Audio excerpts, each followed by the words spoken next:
In front of me here is my favorite computer that I've ever purchased with any dollars that I've ever had, ever.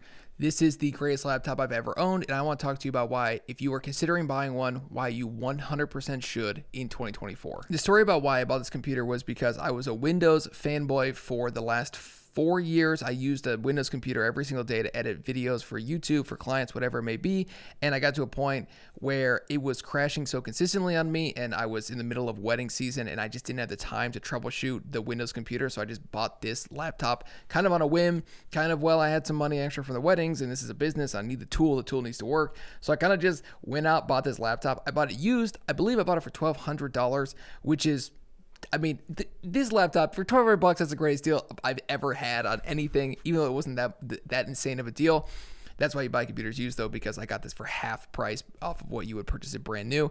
And I have been using it every single day since then, basically. And it is the best tool I've ever owned. I've edited 50 videos on this laptop since then, and Premiere Pro has crashed on me like 3 or 4 times, which is like a record. So anyways, let's get into why you should buy this computer. The first one is it's unbelievably powerful. It's uniquely powerful, especially for video editors.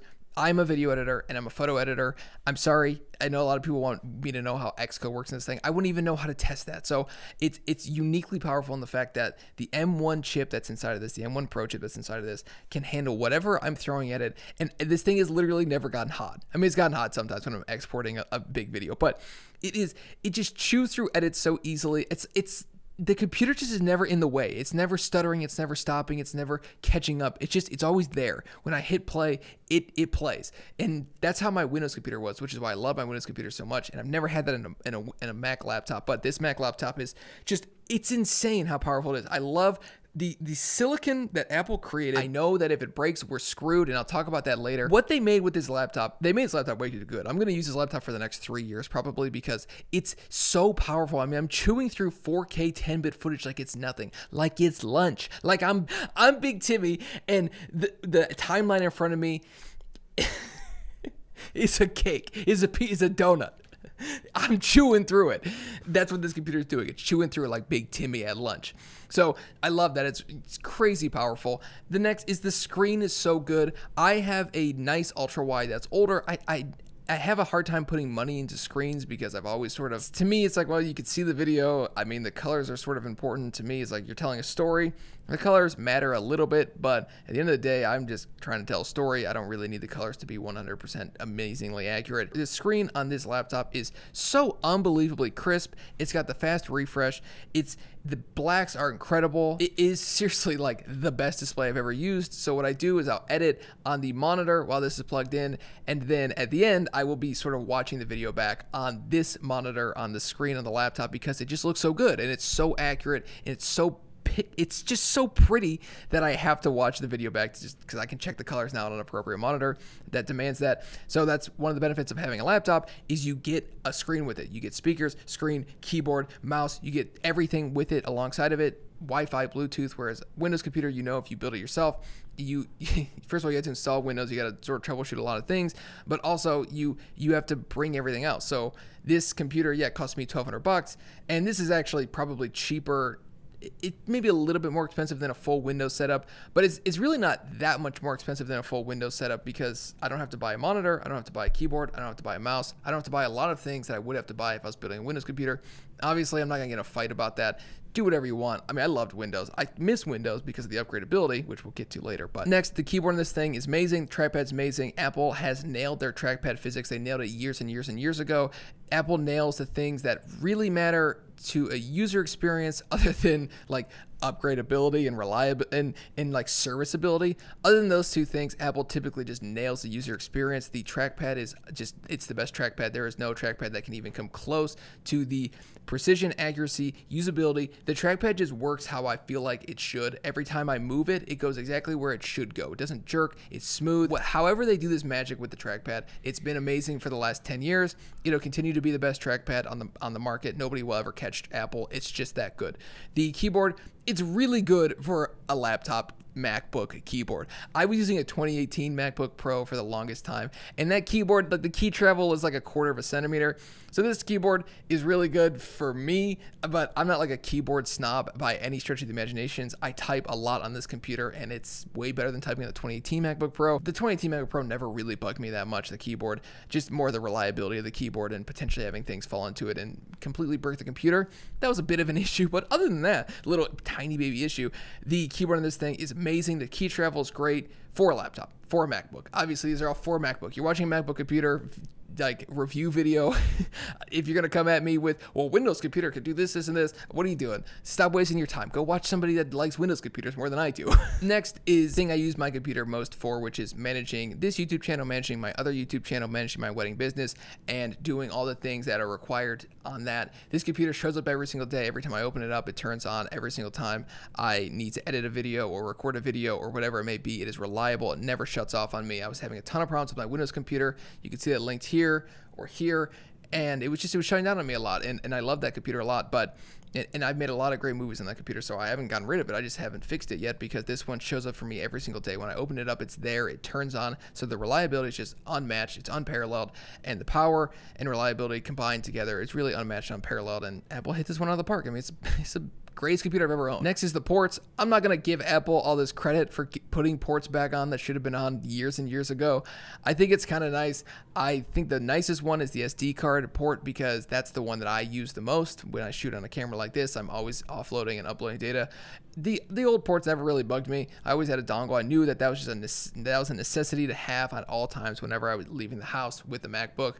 But the reality is like most of the time when you're using a MacBook, you are at your home. I mean, I travel a decent amount with it, but it's just, for the most part, you just sort of know, like if you're traveling, you just pack, it's like shoes. You just pack it with your shoes. The ports are nice though. I mean, I'm not gonna give Apple a ton of credit for that, but it is nice having the ports. 3 USB-C form factor ports, 1 headphone jack normal, an HDMI, and an SD card reader. It's really nice. I do wish there was a USB Type A. I know that would never happen, but it would be kind of nice. At the end of the day, Apple should never have gotten rid of the ports that they got rid of in the first place. Especially the SD card reader and the HDMI, that's basically just inexcusable to me, but I'm glad they brought them back because now they're here and it's nice to have them. This is probably niche to me, but I think the speakers sound incredible. I'm not an audiophile by any stretch of anybody's imagination, but I think the speakers sound absolutely good. I listen to them all the time, and I think the music sounds great coming out of them. It's a weird little thing. Again, if you build your own Windows computer, you're not sort of fighting that where you don't have to bring your own speakers. The speakers are already included in this computer. They're really good for laptop speakers, but they're really good. I mean, I'm not an audiophile, and they sound really good. So if you're somebody that's just a casual user like myself, I mean, I edit a lot, but I wear headphones when I edit. But if you're just casually watching YouTube, the speakers sound great to listen to. My wife and I have danced to a bunch of music that have played on this laptop out of the speakers. So they're good speakers. I really like them. I don't know why I always I'm always surprised at how good Apple MacBook speakers are because whoa, that sounds pretty good. And finally, one of the best reasons to buy Apple stuff is the resellability. Everybody always wants Apple stuff. Apple stuff is always in demand. The reason it's always in demand is because it looks good. It still looks good 10 years later. People will buy underpowered laptops for a little bit more money just because the appeal of the laptop, it looks so good. The Mac OS, the ecosystem, all that stuff. So the resellability of a MacBook Pro is something you have to consider when you're purchasing it. Obviously, the price of the laptop, if you buy it brand new, it's expensive, but you're going to be able to recoup a decent amount of that money as the years go by after you use it. I personally would suggest purchasing one of these used because if you buy it used, then like myself, I bought it for $1,200. When I sell this computer in a couple years to buy a new one and upgrade, I mean, I'll probably be able to sell this for $600, $700, $800. So I'll lose a few $100 and I will have made thousands on it. So it's a tool for me. It's a tool. If you're just doing little things and you don't plan on doing like really big projects, don't get a MacBook Pro that's this powerful unless you get an insane deal on it. You'll be fine with a MacBook Air. It's one of the underrated features of Apple products is that because people value them so much and there's sort of like an Apple cult behind it, there's always the prices of them just go up a little bit. Like I've seen brand new Samsung Galaxy phones like 3 months later go for $400 off of what they initially were purchased at, and then iPhones will go for basically the same price. So That's part of the appeal of Apple and the ecosystem, but there are obviously some negatives with that, which is what we'll be going over now. The biggest thing that I'm terrified of is if this thing breaks, I'm completely screwed. If a piece breaks on this, I'm going to Apple and I'm going to be spending hundreds of dollars to get it fixed. This is a 2021, so it's no longer under Apple Care, which actually it had for a little bit. If this laptop breaks, if a component breaks on this laptop, I can't fix it. I have to go to an Apple store and pray that it doesn't cost more than what I paid to fix the laptop, because then I might just be better off buying a new one. That is something you have to be aware of. You have to be backing up your data. It's something you have to be concerned of with Apple products specifically, because if something breaks on this and you can no longer access it, and to be able to access it costs you hundreds and hundreds and hundreds of dollars, and maybe even $1,000 or more, you are screwed. I mean, that data that's on there, to have it be locked behind a $800 expense that Apple's charging you, it sucks. I mean, you would probably end up paying it no matter, because you got to get your stuff back, but it's something you have to consider when you're buying an Apple computer. They are uniquely reliable. I think that the reliability of Apple computers, except for like the 2016 to 2019, those ones, they have proven themselves. Apple has made really good laptops. They've made laptops good for years and years and years. There's a reason people keep coming back and buying them, because they're good, they last a long time, and they're typically reliable. But if something were to break, I'm not just popping the CPU out and putting in a new motherboard or a new stick of RAM like I've done on my computer, or upgrading it. That's never happening. Next is there's no touch bar. I'm probably the only person on the entire planet that misses the touch bar. I had a 2018 MacBook Pro with a touch bar, and I used that laptop for like 3 or 4 years, and that touch bar was amazing. I mean, the touch bar features the sliding up and down on the volume, or the sliding up and down for the display brightness, or the skipping through ads on YouTube. Literally, the touch bar was a great tool. Everybody just agreed at one time that it sucked, and I was like, no, I like the touch bar. Don't get rid of it. So they brought back the function keys. They're fine. I miss a touch bar. The touch bar was better. I know that I'm the only person that's going to say that, but if you agree with me, tell me in a comment, because I need to feel good about myself. But seriously, the touch bar, I genuinely loved the touch bar. I preferred the touch bar to the current array of keys. I know that most people like the current array of keys, and I'm fine with that. I'm not going to argue with you, but personally, I prefer the touch bar. I thought it looked awesome. I loved the usability of it. I loved the functionality of it. I seriously, I thought it was like one of the coolest things ever, and they got rid of it. And you know what? I blame you, because you were complaining about it. And look, generally speaking, is it probably better than the touch bar? Yes, it's one less thing to break, but I liked the touch bar. Okay, so fight me on it. Next is like the size. It's still a remarkably thin laptop, but it's a thicker laptop. I mean, it is noticeably thick. My wife has a 15-inch MacBook Air, and comparing the thickness of the two is like the MacBook Air is thinner closed than the bottom case of the MacBook Pro. So it's a thicker laptop. Look, if you're using this as a tool at the desk a lot of times, and if you do move it around, it's not that heavy. It's just I was spoiled by the thinness of the 2018 MacBook Pro. Everybody was always saying, well, I would take a thicker laptop for better cooling. It's like, well, I don't know. I kind of like the thinner laptop. It looks better. But you know, I'm an Apple sheep, so I'm always worried about how it looks versus how it performs. I don't really mind the thickness too much, but it is something. I mean, it's significantly bigger and heavier than the 2018 MacBook Pro. If you travel a whole bunch, you might notice it. If you are a power user, then yeah, you're going to need a more powerful chip like the M1 Pro in the MacBook Pros. But again, if you're somebody that is like my wife that does light video editing and light photo editing, a MacBook Air is going to be more than fine for you, and the thinness and the lightness of that is really nice. But again, at the end of the day, the thickness, it's not that big of a deal. I really notice it. I mean, it's like, wow, this is a chunky little boy, but he's cute though. It's a cute chunky boy. That seems weird. Next is that there's no Windows. When Intel and Apple were playing nice and they made computers together, I loved being able to boot into Windows, because you could boot into Windows and you could play games, not at the highest frame rate or the highest resolution, but you could get by playing games when you traveled.